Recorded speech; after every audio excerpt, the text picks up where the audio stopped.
Night ಶಿಫ್ಟಲ್ಲಿ ಕೆಲಸ ಮಾಡ್ತಾ ನಾನು ಹೇಗೆ ನನ್ನ ವರ್ಕ್ ಆ್ಯಂಡ್ ಆನ್ಲೈನ್ ಕೋಚಿಂಗ್ ವರ್ಕ್ನ ಬ್ಯಾಲೆನ್ಸ್ ಮಾಡ್ತೀನಿ ಅಂತ ನೋಡೋಣ. ಆಫ್ಟರ್ನೂನ್ 12:30ಗೆ ಎದ್ದು ನನ್ನ ಡೇನ ಸ್ಟಾರ್ಟ್ ಮಾಡ್ತೀನಿ. ಬೇಸಿಕ್ ಥಿಂಗ್ಸ್ನ ಮುಗಿಸ್ಕೊಂಡು ಪ್ರೀ ವರ್ಕೌಟ್ ರೆಡಿ ಮಾಡಿ ತಿಂದು ಅರೌಂಡ್ 2 o'clockಗೆ ಜಿಮ್ಗೆ ಹೋಗ್ತೀನಿ. ಇವತ್ತು ಅಪ್ಪರ್ ಬಾಡಿ ವರ್ಕೌಟ್ ಇತ್ತು. ವರ್ಕೌಟ್ಸ್ನ ಬೇಕಿದ್ರೆ ನಾನು ಕ್ಯಾಪ್ಷನಲ್ಲಿ ಮೆನ್ಷನ್ ಮಾಡಿರ್ತೀನಿ. ವರ್ಕೌಟ್ನ ಮುಗಿಸ್ಕೊಂಡು ಮನೆಗೆ ಬಂದು ಪೋಸ್ಟ್ ವರ್ಕೌಟ್ ಮೀಲ್ನ ತಿಂದು ಆಫೀಸ್ಗೆ 3 ಮೀಲ್ಸ್ನ ಪ್ರಿಪೇರ್ ಮಾಡಿ ಎಲ್ಲ ಬ್ಯಾಕ್ ಮಾಡ್ಕೊಳ್ತೀನಿ. ಈ ಎಲ್ಲ ಕೆಲಸ ಮುಗಿಯೋಷ್ಟರಲ್ಲಿ ಟೈಮ್ ಅರೌಂಡ್ 5 PM ಆಗುತ್ತೆ. ಅದಾದಮೇಲೆ ಆನ್ಲೈನ್ ಕ್ಲೈಂಟ್ಸ್ಗೆ ಫಾಲೋ ಅಪ್ ಮಾಡಿ ನೆಕ್ಸ್ಟ್ ವೀಡಿಯೋಗೆ ಸ್ಕ್ರಿಪ್ಟ್ ಮಾಡಿ ಆಫೀಸ್ಗೆ ರೆಡಿ ಆಗ್ತೀನಿ.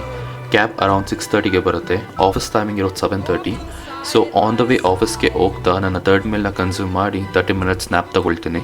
ಆಫೀಸ್ಗೆ ರೀಚ್ ಆಗಿ ಸ್ವಲ್ಪ ಕೆಲಸ ಇತ್ತು, ಅದನ್ನು ಮುಗಿಸಿ 10:30ಗೆ ನನ್ನ 4th ಮೀಲ್ ತಿಂದು 30 minutes ವಾಕ್ ಮಾಡ್ತೀನಿ. ವಾಕ್ ಮಾಡ್ತಾನೆ ಕ್ಲೈಂಟ್ಸ್ಗೆ ನಾಳೆಗೆ ಡಯಟ್ ಆ್ಯಂಡ್ ವರ್ಕೌಟ್ ಪ್ಲ್ಯಾನ ಕಳಿಸ್ತೀನಿ. ಅದಾದಮೇಲೆ ಸ್ವಲ್ಪ ಕೆಲಸ ಇತ್ತು, ಅದನ್ನು ಕಂಪ್ಲೀಟ್ ಮಾಡಿ ಅರೌಂಡ್ 2:30ಗೆ ನನ್ನ ಫೈನಲ್ ಮೀಲ್ನ ತಿಂತೀನಿ. ಅದಾದಮೇಲೆ ಬ್ಯಾಲೆನ್ಸ್ ವರ್ಕ್ನ ಕಂಪ್ಲೀಟ್ ಮಾಡಿ 4:30ಗೆ ಲಾಗೌಟ್ ಆಗಿ ಮನೆಗೆ ಬಂದು ನನ್ನ ಡೇನ ಎಂಡ್ ಮಾಡ್ತೀನಿ.